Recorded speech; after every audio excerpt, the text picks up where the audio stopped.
मालाड येथील अक्सा बीचवर पोहण्यासाठी आलेल्या 5 विद्यालयीन विद्यार्थ्यांपैकी 2 जणांचा बुडून मृत्यू झाला असून बेपत्ता असलेल्या एकाचा शोध सुरू आहे।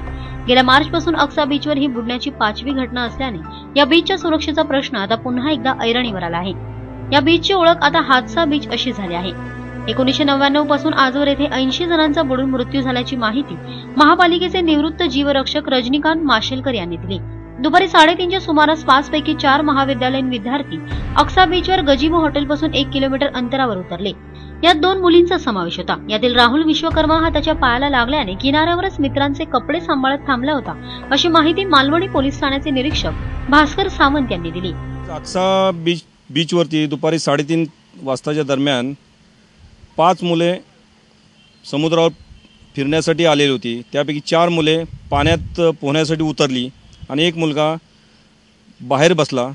पाण्यात उतरली 4 मुलं, त्यापैकी 2 बुडाली, त्यांच्या डेड बॉडी मिळालेले आहेत। एक बॉडी अद्यापही एक मिसिंग मुलगा आहे आणि एक मुलगीला वाचवण्यात यश आलेलं आहे।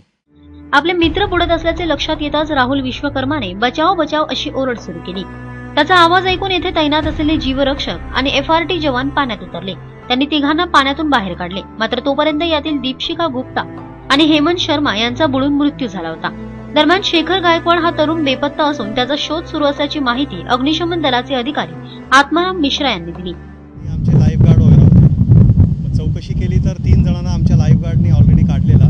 त्यातला एक मुलगी सर्वाइव्ह झाली आहे आणि 2 जण म्हणजे त्यांना डॉक्टरांनी मयत घोषित केलेला आहे। पोलिसांच्या ताब्यात दिला त्यांना ते पुढील कारवाईसाठी। आणि एक माणूस अजून सस्पेक्टेड आहे, त्यांच्याबरोबर गेलेला, तर तो इथून 100 मीटर अंतरावर तो बुडाला होता।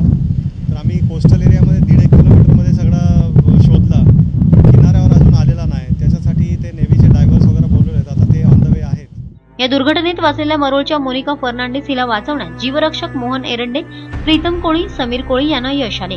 दरम्यान तिला उपचारासाठी रुग्णालयात दाखल करण्यात आले होते। आता तिच्या जीवाचा धोका टळला आहे।